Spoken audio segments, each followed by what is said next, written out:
여러분들에게 좋은 소식을 하나를 알려드리고자 합니다. 잘 모르시겠지만 2017년 2월 22일 한겨레 신문을 보면 대한민국의 평균 수명이 2014년을 기준으로 해서 40년 전보다 22년을 더 살게 되었다고 합니다. 그리고 작년인 2017년 2월을 기준으로 해서 대한민국의 기대 수명치가 남녀 모두 세계 1위입니다. 놀랍죠?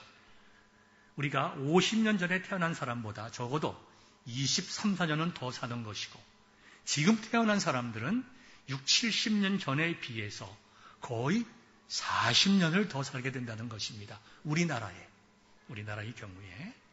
이러한 그 현상을 분석한 BBC 방송에서는 이렇게 이유를 설명했습니다. 한국은 높은 교육열이 있고 나라가 발전함에 따라서 좋은 영양 섭취가 있을 뿐만 아니라 의료의 혜택을 빈부의 격차 없이 공평하게 받기 때문이다. 대한민국의 의료보험이 사실 세상에서 제일 좋은 의료보험 중에 하나입니다. 미국에서는 의료보험이 있어도 병원 가기가 두렵잖아요. 얼마나 비싼지. 대한민국은 3달러만 내면 언제든지 아무 때나 의사를 볼 수가 있습니다. 얼마나 놀라운 일입니까? 우리 조국이 그만큼 발전을 했습니다. 그뿐만 아니라 이 한국 사람들이 비만율이 세계 최저랍니다. 그리고 혈압을 잘 다스리고 있기 때문이다. 그래서 이렇게 기대 수명이 급증하게 되었다. 참 좋은 소식입니다. 여러분들도 부디 오래오래 사시기를 주의 이름으로 축원합니다. 아무도 아멘 안 하세요? 오래 살고 싶지 않으세요? 여러분들도 오래 사시기를 주의 이름으로 축원합니다. 빨리 천국 가시고 싶으신 모양인 것 같아요, 다들. 여러분, 우리가 건강하게 오래 산다고 하는 것은 축복입니다. 우리가 오래 살아야 하나님의 일도 많이 하고 복음도 열심히 전할 수가 있습니다. 그러나 제 걱정은 대한민국의 기대 수명이 지금 최고로 올라갔는데 아마 낮아질 가능성이 참 높지 않겠는가. 그것은 삼겹살 때문입니다. 국민 고기가 삼겹살이 되었는데 여러분, 삼겹살은 굉장히 안 좋은 것입니다. 원래 삼겹살은 1970년도에 일본에 많은 수출을 하기 위해서 돼지고기를 많이 길렀습니다. 돼지를 길렀습니다. 일본에서 돼지고기를 많이 먹다 보니까 그 분뇨 처리가 문제가 되고 환경이 문제가 되어서 가난한 한국에서 고기를 수입해 갔습니다. 그래서 대한민국이 갑자기 돼지를 많이 기르게 됐습니다. 그래서 살고기는 전부 다 일본에 수출하고 나머지가 뭡니까? 내장하고 뱃살, 즉 삼겹살입니다. 그래서 나라에서 그걸 자꾸 먹으라고 이렇게 선전을 하고 이렇게 강요를 했습니다. 강요를 했어요. 그래서 한국 사람들이, 가난한 한국 사람들이 삼겹살, 그 참 세계적으로 안 먹는 삼겹살을 그렇게 먹기 시작을 해서 이제는 돼지 기름에 중독이 돼가지고 그걸 안 먹으면 못 사는 상황이 돼버렸습니다. 그래서 한국에서 돼지를 굉장히 많이 기르는데 좋은 살, 즉 돼지 뒷다리 살 같은 좋은 살들은 팔리질 않아가지고 창고에 쌓여 있습니다. 2년이 지나면 그걸 폐기시킵니다. 삼겹살은 돼지 한 마리로부터 15%밖에 안 나오기 때문에 돼지를 많이 길러야 돼요. 그리고 세상에서 전 세계에서 돼지 삼겹살을 제일 많이 수입하는 나라가 대한민국입니다. 그리고 그 분뇨 때문에, 오물 때문에 대한민국이 몸살을 앓고 있습니다. 그래서 OECD 국가 중에서 대한민국이 대장암 발병률 1위입니다. 물론 스트레스가 있겠지만 스트로크도 1위입니다. 뭐 때문에 그렇습니까? 삼겹살 때문에 그렇습니다. 살아가는 교우 여러분, 삼겹살은 드시지 않기를 바랍니다. 특별히 한국에서 이 구워 먹는데요, 이 기름이 떨어져서 타면서 올라오는 그 파란 불꽃은 암덩어리입니다. 절대로 여러분들 석쇠나 이런 차콜이나 연탄에 돼지고기 삼겹살 구워 먹지 않기를 바랍니다. 여러분들이 건강해야 교회도 건강하고 세계의 복음을 위해서 우리가 힘쓸 수 있습니다. 그래서 우리 믿는 사람부터 삼겹살 그만 먹자. 이 운동을 좀 벌려야 됩니다. 사람들이 건강하고 오래 사는 것은 매우 중요합니다. 그런데요, 우리의 인생의 생명이라고 하는 것은 우리의 뜻대로 되지를 않습니다. 지난 1월 13일 오전 8시 7분 토요일 아침에 느긋함을 즐기던 하와이 시민들은 TV 자막을 통해서 또 개인적인 그 텍스트 연락을 통해서 또 사이렌을 통해서 청천벽력 같은 소식을 접하게 됩니다. 내용은 바로 이것입니다. 탄도미사일이 하와이로 향하고 있다. 몇 분 안에 도달할 수 있다. 즉시 안전한 곳으로 대피하라. 이것은 훈련이 아니다. 그리고 8시 45분 미사일 공격이 오보임이 밝혀질 때까지 38분 동안 하와이 주민들은 악몽과 같은 시간을 보냈습니다. 그 당시의 순간을 전한 한국 TV 뉴스를 잠시 보겠습니다.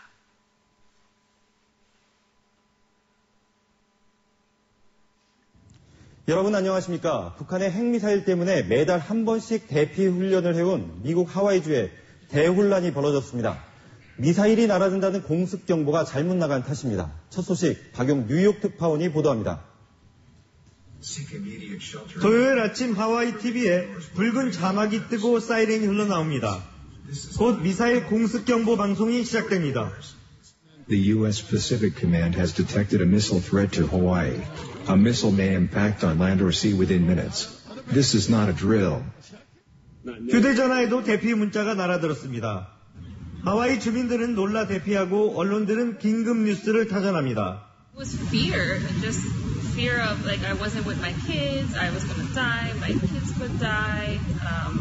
What was I going to do? 우리 교민들과 관광객도 가슴을 쓸어내렸습니다. 진짜 깜짝 놀랐지 뭐. 호동호동되고 또 여기저기서 막 전화가 와갖고 애들 막 새벽에 깨워갖고 화장실로 그냥 들어가고 막 이랬어. 하지만 이날 공습 경보는 말 그대로 실수였습니다. 여러분, 만약에 이 공습 경보가 사실이었다고 하면 어떤 일이 일어났을 거예요? 하와이의 많은 주민들이 생명을 잃었을 것입니다. 미국이 북한에 보복 공격을 해서 북한은 아마 초토화가 되었을 것입니다. 수백만 명의 사람이 죽을 수 있었을 것입니다. 정신을 차린 북한이 보복 공격으로 서울을 향하여 장사포를 쏘기 시작을 하면 시뮬레이션을 보니까 3, 4일 안에 서울 시민 몇백만 명이 죽는 것으로 되어 있습니다. 전혀 예상하지 못한 한순간에 일로 말해서 인하여 전 세계가 정말 세계적인 전쟁에 돌입할 수 있게도 될 수 있다는 것입니다. 정말로 우리의 생명이라고 하는 것은 누구도 할 수가 없습니다. 우리 기대 생명치가, 대한민국의 기대 생명치가 전 세계 1위라고 하지만 그것은 내가 세상에서 90세 이상 자동적으로 산다는 것을 보장하지는 결코 않습니다. 지금부터 오래전입니다. 1969년도고 제가 국민학교 6학년 때였고 저에게 사촌 누님이 계셨는데 중학교 2학년인가 3학년 되는 사촌 누님이 있었습니다. 여러분 알다시피 소련이 먼저 우주선을 발사합니다. 1957년에 스푸트니크 우주선을 발사해서 궤도 위에 올려놓습니다. 미국이 거기에 자극을 받아서 1969년도에 아폴로 11호를 달에 착륙을 시킵니다. 그때에 전 세계 자유진영에 있던 나라들은 다 공휴일이었습니다. 저도 그때 국민학교 6학년 때 학교 가지 않은 날을 기억을 합니다. 그래서 저희 사촌 누님은 그 하루 공휴일에 놀지 않고 공부하러 남산 시립도서관에 갔습니다. 공부도 아주 잘하고 육상 선수여서 꿈이 올림픽 육상 단거리 금메달이 꿈이었습니다. 그런데 공부하러 가던 저희 사촌 누님이 남산 1호 터널을 만들기 위해서 다이너마이트로 굴을 폭파하던 중에 그 날아온 돌에 맞아서 저희 사촌 누님이 생명을 잃었습니다. 어떻게 그럴 수 있겠어요? 위험지대에 들어간 것도 아니고 착한 사촌 누님이 남들 다 놀 때 공부하겠다고 도서관 가다가 날아온 돌에 머리가 맞아서 죽었습니다. 우리의 생명이라고 하는 것은 오직 하나님에게 달려있는 것입니다. 오늘 본문은 종말을 말하고 있습니다. 이 종말은 궁극적으로 예수 그리스도의 재림과 함께 시작될 종말을 뜻하지만 우리에게 있어서 내가 인생이 끝나는 것이 종말입니다. 예수님이 오시기 전이라 하더라도 내 인생이 끝나는 그 순간 우리는 종말입니다. 실질적으로 예수님이 오시는 것과 동일한 종말입니다. 단지 우리는 영과 육이 분리되어 예수님의 재림하실 때까지 기다릴 뿐이지 우리의 인생의 죽음은 곧 나에 있어서 우주의 종말과 동일합니다. 그렇기 때문에 우리는 이 종말에 대해서 관심을 가지고 살아야 됩니다. 내 인생이 언제 끝날지 모르겠지만 내 인생의 끝을 생각하며 사는 자는 지혜로운 자입니다. 이 종말은 내 인생의 끝만을 의미하지는 않습니다. 한 해가 끝나면 그 한 해도 끝입니다. 우리가 다시 2017년으로 돌아갈 수가 없습니다. 올 한 해, 우리가 2018년 올 한 해도 12월이 되면 끝날 것입니다. 12월이 되어서 2018년 2월로 3월로 돌아가서 하고 싶은 일이 있다 하더라도 더 이상 할 수 없습니다. 종말이기 때문입니다. 그렇기 때문에 우리들은 항상 하루에 종말이 있고 1년에 종말이 있고 내 인생에 있어서 일할 수 있는 건강한 때에 종말이 있고 또 그 다음에 내 인생의 목숨이 끝나는 종말이 있고 예수 그리스도께서 재림하시는 종말이 있다는 것을 기억하면서 살아가는 자들은 보다 인생을 의미 있게 살아갈 수가 있습니다. 많은 사람들은 이렇게 쿨하게 얘기합니다. 이 사람도 가고 저 사람도 가고 때가 되면 나도 가겠지. 여러분, 가는 것으로만 그치는 것이 아닙니다. 성경은 우리에게 분명히 말씀하고 있는데 우리의 인생의 끝 위에는 이어서 하나님의 심판이 있다는 것입니다. 이 심판이라고 하는 것을 우리가 꼭 네거티브하게 부정적으로 생각할 필요는 없습니다. 믿는 성도에게 있어서 심판이라고 하는 것은 하나님께서 우리에게 상급을 주시기 위한 심판입니다. 그러므로 우리가 살아갈 때에도 내 인생의 종말이 온다고 하더라도 종말 뒤에 이어질 영광과 상급을 생각하면서 오늘 하루를 준비하고 살아간다고 하면은 우리는 정말 아름다운 삶을 살아갈 수가 있습니다. 여러분들에게 좀 이것이 비현실적으로 들릴지 모르기 때문에 또 다른 신문 기사를 하나 소개하고자 합니다. 며칠 전인 1월 9일 중앙일보를 보니까 27살의 호주 여성 할리 부처에 관한 기사가 있었습니다. 여러분이 스크린을 통해서 보시듯이 아주 아름답고 건강한 여성이었습니다. 또 다른 사진이 있습니까? 어머니와 함께 찍은 사진인데 아주 키도 크고 아주 건강하고 금발의 미녀입니다. 27살 된 이 할리 부처가 얼마 전에 세상을 떠나기 전에 2016년에 골육종이라고 하는 저도 한 번도 들어보지 못한 그러한 불치병에 걸려서 한 1년 정도 이렇게 투병 생활을 하다가 그녀의 생명을 마감했습니다. 그런데 그녀가 생명을 끝내기 전에 페이스북을 통해서 여러 친구들에게 자신의 삶을 정리하면서 글을 남겼는데요. 다 읽어드릴 수는 없고 군데군데 읽어드리도록 하겠습니다. 중앙일보에서 영문을 그렇게 좋게 번역을 안 해서 제가 좀 이렇게 의역해서 읽어드리도록 하겠습니다. 26살이라는 나이에 시한부 인생을 깨닫고 이것을 받아들이는 것은 저에게는 참 이상하기도 하고 힘든 일입니다. 우리 모두는 내가 언제 인생의 마지막이 올 것인가에 대해서 생각하지 않고 살아갑니다. 내 인생의 종말이 올 것이라고는 기대하지 않는다는 것이죠. 저 역시 아름다운 가족, 또 그리고 많은 자녀를 가지고 오래오래 살 것을 생각했기 때문에 26살이 나의 나이 속에 죽음을 바라본다고 하는 것은 너무나 마음이 아픕니다. 우리의 인생의 삶이라는 것은 이런 것 같습니다. 깨지기 쉽고 소중하지만 그 길이를 예측할 수 없다는 것.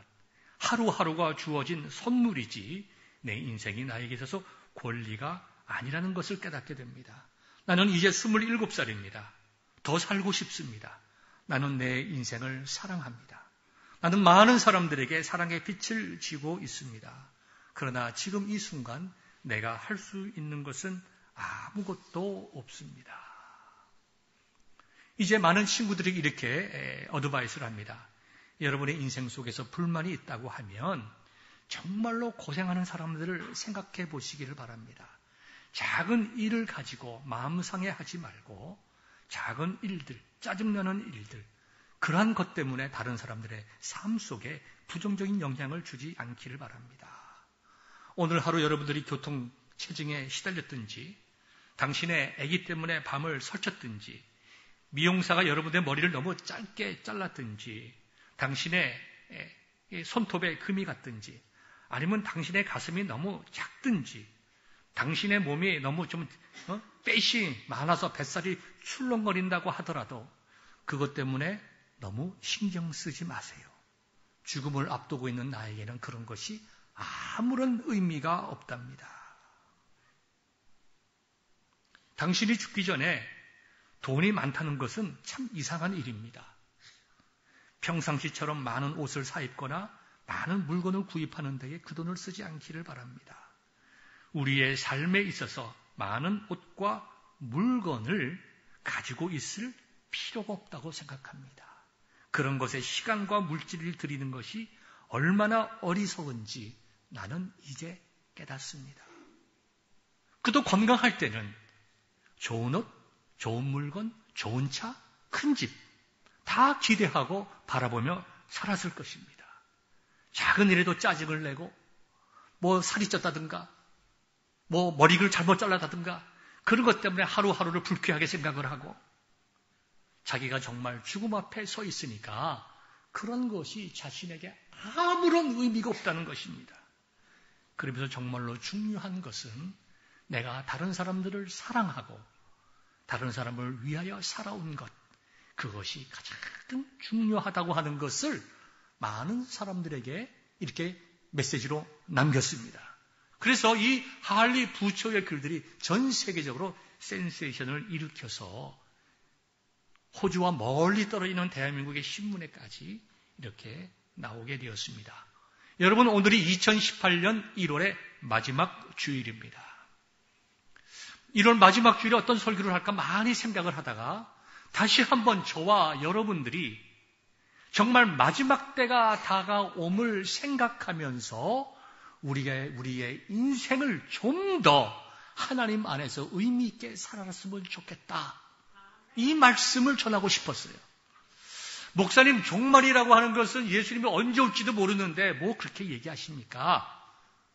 예수님 당시에도 제자들이 정말 종말이 언제 옵니까? 관심을 가졌고 초대교회에서도 바울도 마찬가지로 그들의 세대 속에 종말이 올 줄 알았지만 2000년이나 지났는데 예수님의 정말 하늘에서 구름을 타고 내려오신다. 성경에 써 있어서 믿긴 하겠지만 그것이 나하고 전혀 상관이 없는 것 같습니다. 라고 생각하시는 분들이 믿는 분들 중에 굉장히 많이 있습니다. 종말은 나하고 상관없다고 생각하는 분들이 굉장히 많이 있습니다. 그러나 여러분 이미 말씀드린 대로 우리의 인생이 끝나는 그 시간이 종말입니다.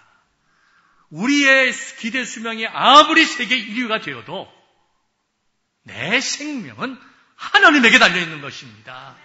내가 그것을 인지하고 내 인생이 끝나는 것이 종말이고 올 1년이 끝나는 것이 2018년의 종말이고 1월이 끝나는 것이 다시는 돌아오지 않은 2018년 1월의 종말임을 깨달아서 하나님 아래서 깨닫고 의미 있는 삶을 살아가는 저와 여러분들이 되기를 바랍니다. 한 달 한 달 그렇게 살아야 의미 있고 아름다운 1년을 사는 것이고 1년을 그렇게 살아야 내년도 의미 있는 삶을 살아가는 것이고 그렇게 살아야 우리 인생의 의미 있게 끝나는 것이지 내가 나중에 귀한 의미 있는 삶을 살리라. 2017년 12월이나 2018년 1월이나 아무런 차이가 없다고 한다면 이미 한 달이 지나면서 그런 개념들이 사라졌다고 하면 우리 오늘 다시 한번 생각해 봅시다. 저 역시 2018년을 시작하면서 내가 결심한 것들이 여러 개 있습니다. 그 결심한 것을 이루기 위해서 매일 기도합니다. 하나님, 올해에는 이것 이루게 하여 주옵소서. 여러분들은 어떤 결심을 하셨습니까? 그 결심을 이루기가 힘들어요. 매일매일 포기하고 싶고 매일매일 잊어먹기 쉽습니다.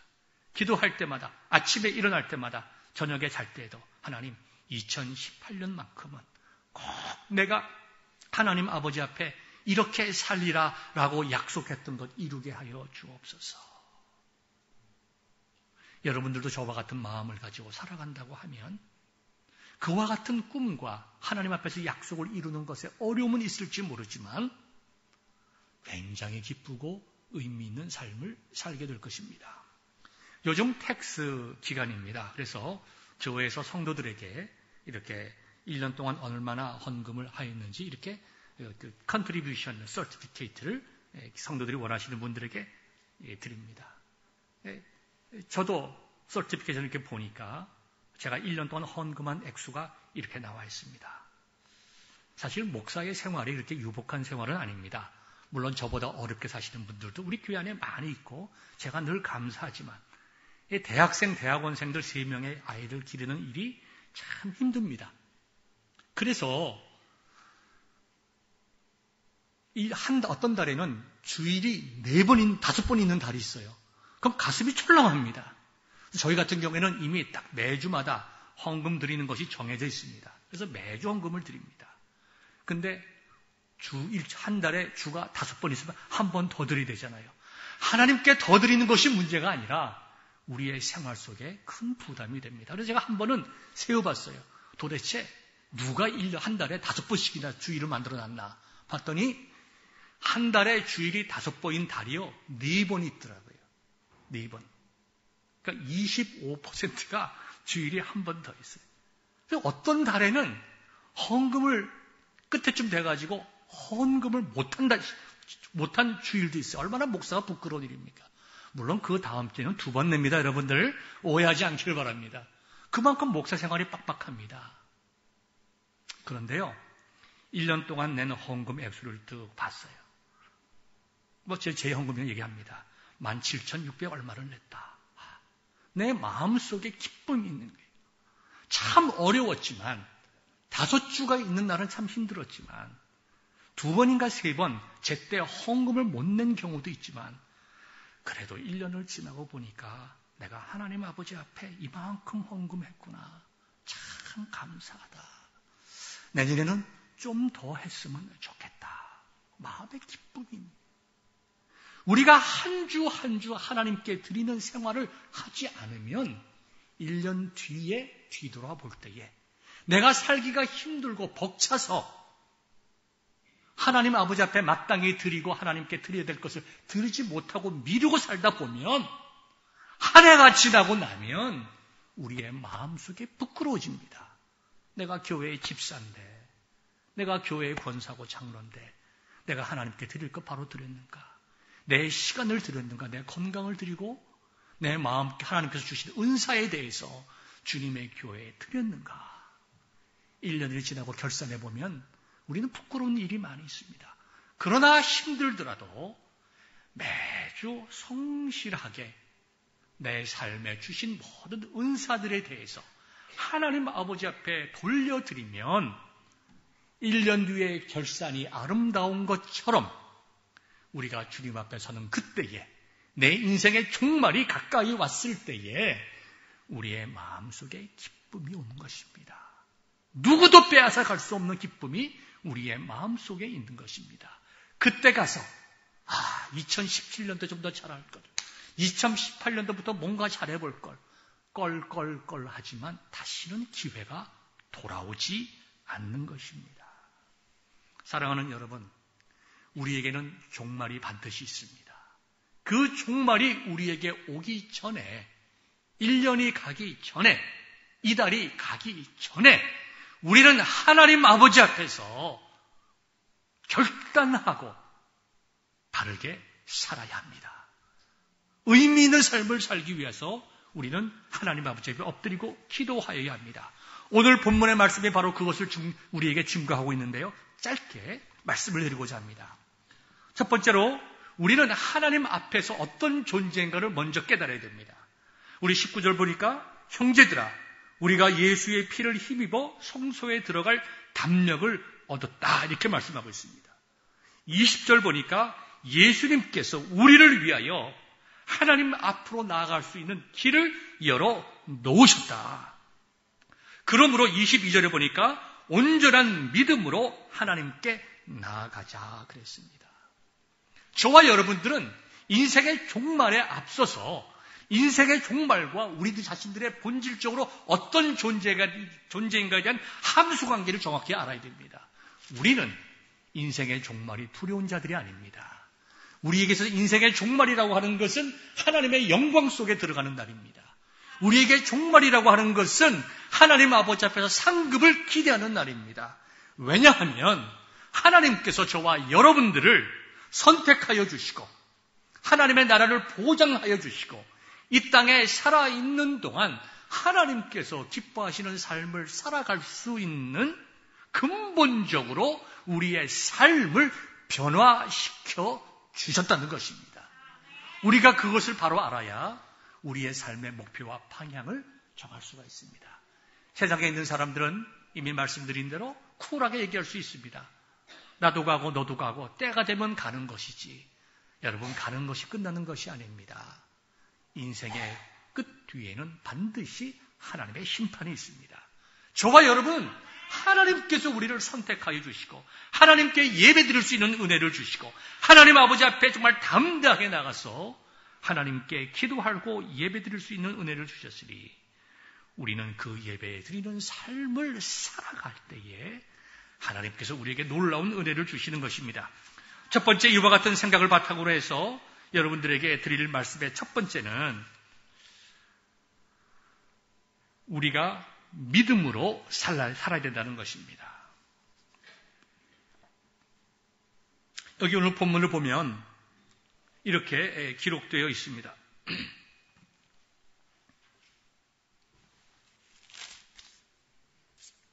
22절, 우리가 마음의 뿌림을 받아 악한 양심으로부터 벗어나고 몸은 맑은 물로 씻음을 받았으니 참 마음과 온전한 믿음으로 하나님께 나아가자.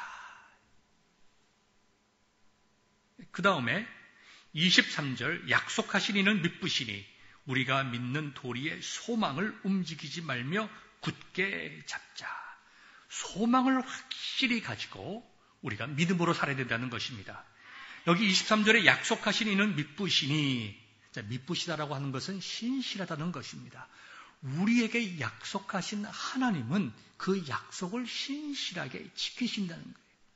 우리가 우리의 환경을 보면 두렵습니다. 어렵습니다. 고난이 많이 있습니다. 우리의 믿음은 흔들리지만 우리의 마음의 느낌이나 환경을 보고 살아가는 것이 아니라 하나님께서 우리에게 약속하신 그 약속은 반드시 이루어진다는 것.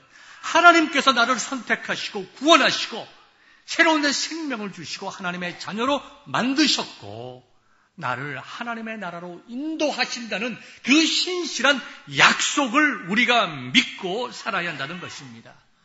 약속을 믿고 소망 가운데 살아간다는 말이 무엇입니까? 하루하루의 삶을 통해서 주신 말씀대로 살아가는 것입니다. 하나님을 믿고 예수 그리스도의 삶의 모범을 따라가는 삶이에요. 그것이 곧 믿음으로 살아가는 삶입니다. 우리가 하루하루의 삶을 통해서 1년간의 삶을 통해서 하나님과 나와의 약속을 지키고 그 약속을 이루어 나가고 우리에게 주신 생명과도 같은 말씀을 우리의 삶을 통해서 실천하게 될 때에 우리는 인생의 종말이 올 때에 그날이 가까우면 가까울수록 두려움이 아니라 나도 이제 주님의 품으로 가는구나. 나도 이제 천국 갈 때가 되었구나. 하나님, 내가 부족했지만 하나님 앞에 부끄러운 것도 많이 있었지만 하나님, 내가 믿음으로 가기를 소망합니다. 하나님의 말씀으로 살기로 애쓴 사람들은 얼마나 잘 살았느냐, 얼마나 많은 일을 했느냐가 문제가 아니라 그 심령 속에 하나님의 나라에 대한 확신이 드는 것입니다. 하나님께서 나와 함께 하시고 나를 붙잡고 계시다는 믿음이 생기는 것입니다. 그래서 죽음까지도 두려움 없이 소망 가운데 우리의 종말을 맞이할 수 있게 되는 것입니다. 두 번째로 우리의 종말이 가까울수록 우리가 서로 돌아보아 사랑과 선행으로 격려해야 합니다. 우리들은 다 약합니다. 약하기 때문에 우리가 사랑하고 선행을 힘써야 합니다. 여러분들, 제가 아시다시피 제가 작년 12월로 60이 되었습니다. 이제 60을 지나고 이제 61살의 나이로 가는데 제 마음속에 60이라고 하는 것을 여러분들에게 많은 말씀을 드렸어요. 왜냐하면 60이라고 하는 것이 저에게 주는 특별한 의미가 있다는 것을 깨달았기 때문입니다. 제가 한국에서 살 때에 국민학교, 중학교, 고등학교 초기까지 참 환갑잔치를 많이 했습니다. 아주 크게 했습니다. 환갑이 되면 모든 자족들, 친척들이 와가지고 동네 앞에 멍석을 깔고 다 절했습니다. 돼지를 잡고 즐겁게 했습니다. 왜 그렇습니까? 장수하셨다고, 오래 사셨다고, 60년 되었을 때. 우리 교회에 90세 이상이신 분이 두 분 계십니다. 우리 양봉녀 어머니 92세신데 얼마나 건강하신지, 우리 김성숙 권사님 93세신데 얼마나 건강하신지. 근데요, 지금보다 3, 40년 전에 60대는 어떤 줄 아십니까? 이빨이 다 빠져 있어요. 허리도 딱 굽어가지고 말이죠. 좋아서 웃으시는데 앞에 이빨이 하나도 없어요. 그 나이가 60입니다. 오래 사셨다고 동네 사람들이 축하하는 나이가 60입니다. 그래서 그런 기억이 저에게 있기 때문에 제가 60이 되었을 때에 많은 생각을 했습니다. 내 인생의 의미는 어디 있나? 사람들이 60까지 살면 다 살았고 정말 끝까지 살았다고 축하해주는 나이가 60인데 나는 60년 살면서 어떤 일을 했나? 주님 앞에 무엇을 남길 수 있는가? 생각을 해봤더니 남길 수 있는 것이 거의 없더라고요. 여러분의 마음속에 목사님 무슨 말씀을 하십니까? 평생 주님을 위하여 봉사하시고 이런저런 얘기하실 수 있지만 저는 제가 목사로서의 일을 하기 때문에 하나님 아버지 앞에 나가서 상 받을 거라고 생각한 적이 한 번도 없습니다. 어쩌면은 내 머리에, 내 목에 걸릴 연자맷돌이 그냥 수두룩히 있지 않을까? 그게 얼마나 걱정이 되는지 모릅니다. 하나님께서 목회를 통해서 하나님의 백성들을 섬길 수 있는 특권과 기회와 은혜를 주셨는데 내가 하나님 앞에서 얼마나 범죄하고 있는가? 하나님 앞에서 바르게 하고 있는가? 늘 부담이고 괴롭고 힘든 일이지. 내가 목회를 한다고 해서 하나님 앞에 큰 상급을 받을 것이다. 저는 전혀 그렇게 생각하지 않습니다. 목사는 사례를 받기라도 하지요. 성도들 가운데는 월화수목금도 그렇게 고생하면서도 주일날 와서 또 하루 종일 섬기는 분들이 얼마나 많습니까? 그것도 헌금까지 하면서 세상에 믿지 않는 사람들은 이해 못하죠. 공짜로 와서 섬길 뿐만 아니라 돈 내고 섬기는 것을 어떻게 이해하겠습니까? 그런데요, 제 마음속에 조금 요것만큼은 하나님께서 그래도 요거는 잘했다 라고 인정해 주실 것이 좀 있더라고요. 그것이 뭔가 하면 내가 순수하고 깨끗한 마음으로 다른 사람들을 사랑한 일입니다. 내가 좋아서 사랑한 것이 아니라 내 마음에 들어서 사랑한 것이 아니라 내가 마땅히 해야 되기 때문에 억지로 한 것이 아니라 그저 내가 예수님을 믿기 때문에 그리스도의 마음으로 섬기고 또 내가 참고 복음과 교회를 위해서 내가 견디고 용서하고 참은 것. 그때 그건 참 잘했다. 그것이 굉장히 내 인생의 조그만 부분으로 남아있는 것을 발견했습니다. 여러분들 만약에 오늘이 여러분들의 종말이라고 하면 만약에 의사선생님이 여러분들 앞으로 6개월밖에 못 산다고 하면은 걱정과 두려움에 앞서서 하나님 아버지 앞에 내 인생 살면서 하나님 이것 들고 갑니다라고 가지고 들고 갈 것이 무엇 있습니까? 한번 좀 생각해 보시기 바랍니다. 나는 이제 아직까지 30대니까 시간이 있다. 여러분, 제 사촌 누님은 그렇게 착하고 공부 잘하는 학생이었는데 공부하러 가다가 남산 1호 터널 공사에서 떨어져 나온 돌 맞아 사망했습니다. 아까 말씀드린 호주의 할리 부처 26살에 그와 같은 다이그노시스를 받고 27살에 생명이 끝났습니다. 우리는 우리의 인생이 언제 끝날지 몰라요. 그래서 하나님께서 나에게 2018년 한 해를 주신 것은 이거는 나에게 정말 놀라운 은혜요 기회다. 내가 올 한 해를 어떻게 살아가야 할까? 내가 지금까지 하나님 아버지 앞에서 쌓아둔 크레딧이 없다고 하면, 죄밖에 없다고 하면 적어도 죄를 상쇄할 만한 내가 하나님 아버지 앞에 들고 갈 크레딧이 무엇이 있는가? 여러분 무엇이 있습니까? 여기 보니까 특별히 서로를 돌아보아 사랑과 선행을 격려하라고 하였습니다. 선행이라고 하는 것은 하나님께 영광 돌리는 것입니다. 오늘 19절과 20절에 나와 있는 것과 같이 하나님께 영광되는 일을 하는 것이, 나의 삶이 하나님의 영광을 위하여 소비되는 것이 중요합니다. 어느 분이, 한국에 있는 분이 이런 얘기를 했습니다. 월요일 날 온천에 가면 목사님들이 굉장히 많다는 거예요. 목사님들이 월요일 날 온천에 와서 하루를 쉰다는 거예요. 근데 그 목사님 얘기가 그거예요. 목사들이 뭐 그렇게 건강 신경 쓰고 뭐 좋은 거 먹고 온천장 다니고 그러냐. 차라리 달아 없어지는 게 낫지. 참 도전적인 말입니다. 여러분, 뭐 이렇게 그건 목사들이 해야 될 일이지 교인들이 그렇게 얘기를 하면 안 됩니다. 그건 잘못된 거예요. 목사님 몸이 달아져야지. 우리를 위해서 달아져야지. 뭐 이렇게 건강 차리십니까? 여러분은 그렇게 얘기하면 안 돼요. 그건 옳은 일이 아닙니다. 그러나 목회자 자신들은 내 건강보다 성도들을 위하여 차라리 달아지는 것이 낫다. 이런 사명을 가지고 살아야죠. 그렇게 많다는 거예요. 우리가 살아가면서 다른 사람을 사랑하고 하나님께 선한 삶을 살아가는 것은 내가 희생하는 겁니다. 내가 희생하지 아니한 그 모든 것은 하나님 앞에 의로운 것이 아닙니다. 선행도 아니고 하나님 아버지 앞에 받아들여지는, 하나님이 인정하시는 사랑도 아니고, 나의 희생이 수반된 사랑, 나의 참된 희생이 수반된 헌신, 살아있는 재물이 되는 것만이 하나님께서 기뻐하시는 사랑과 선행임을 기억하셔서 저와 여러분들은 2018년 한 해, 이제 한 달이 다가기 전에 다시 한번 이번 한 해를 어떻게 살아야 할 것인가?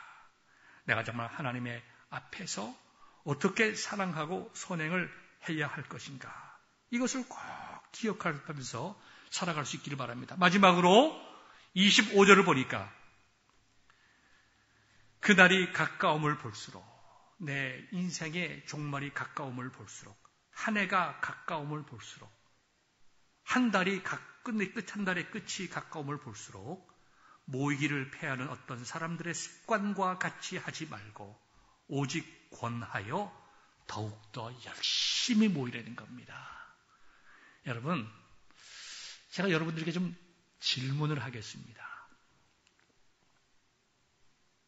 주일 한 번 나오신 예배드린 후에 여러분들이 믿음으로 살아갈 만큼 충분한 영적 양식을 공급받으십니까? 여러분이 그렇다고 그러면 저는 너무나 기쁘고 감사합니다. 목사의 입장에서. 근데 저는 솔직히 말씀드려서 제가 한국에 몇 주 갔다 오고 교회를 딱 오면 굉장히 낯설게 느껴져요. 강대상도 낯설고 교회 마당도 낯설고 마치 내가 담임 목사가 아닌 것처럼 이렇게 낯설 때가 많이 있습니다. 여러 가지 이유가 어디 있든지 새벽 기도를 며칠 못하게 되면 내가 목사인지 그냥 보통 성도인지 아니면 이웃집 아저씨인지 잘 구별이 안 될 때가 있습니다. 저는 그렇습니다. 그런데 성도들이 주일날 하루 허둥지둥 나와서 예배드리는 것 가지고 나머지 일주일 동안 예수님 믿는 사람으로서의 자각과 인식을 가지고 살아갈 수 있는 은혜를 과연 이분들이 공급을 받을 것인가? 목사인 나도 그렇지 못한데 어떻게 일주일 동안 교회에 집사라는 인식을 가지고 교회의 권사요 장로라는 인식을 가지고 어떻게 살아갈까? 기도도 하지 않는데, 말씀 공부도 하지 않는데, 겨우 주일날 한 번 나와서 예배드리는 것밖에 없는데 어떻게 예수님 믿는 사람들처럼 살아갈 수가 있을까? 저는 진짜 궁금해요. 여러분 누구든지 좀 답 좀 나한테 얘기해 주세요. 목사님 걱정하지 마세요. 한 주일날 한 번 예배드리면 일주일 내내 할렐루야 하면서 난 살아갈 수가 있습니다. 여러분 그런 분들 좀 많았으면 좋겠어요. 만약에 그렇지 않다고 하면 여러분 모이는 일에 열심을 내야 됩니다. 하나님께 예배드리는 일에 열심을 내야 됩니다. 말씀을 배우는 일에 열심을 내야 됩니다. 그렇지 않고서는 우리의 믿음을 유지할 수가 없습니다. 우리의 신앙대로 살아갈 수가 없습니다. 우리의 믿음이 관념으로 끝날 수밖에 없습니다. 하나님께서 우리에게 특권을 주셨어요. 목사로서의 특권, 장로로서의 특권, 성도로서의 특권, 예배드릴 수 있는 특권, 말씀 가운데 살아갈 수 있는 특권 주셨어요. 우리의 인생의 종말이라고 하는 것은 두렵고 어려운 것이 아니라 영광과 상급의 종말이에요. 그러므로 우리는 다 같이 다시 한번 2018년의 1월이 다가기 전에 내가 올 한 해 내가 어떻게 살아야 할 것인가? 내 인생을 다시 한번 정리하면서 하나님 아버지 앞에 1, 2, 3 올해는 내가 이렇게 살겠다. 주님을 위하여 이렇게 살겠다. 내 인생 이렇게 살겠다. 꼭 결단하고 이 해가 다가기 전에 많은 정말 열매를 정말 경험하는 그런 은혜가 있기를 주의 이름으로 축원합니다. 기도하겠습니다.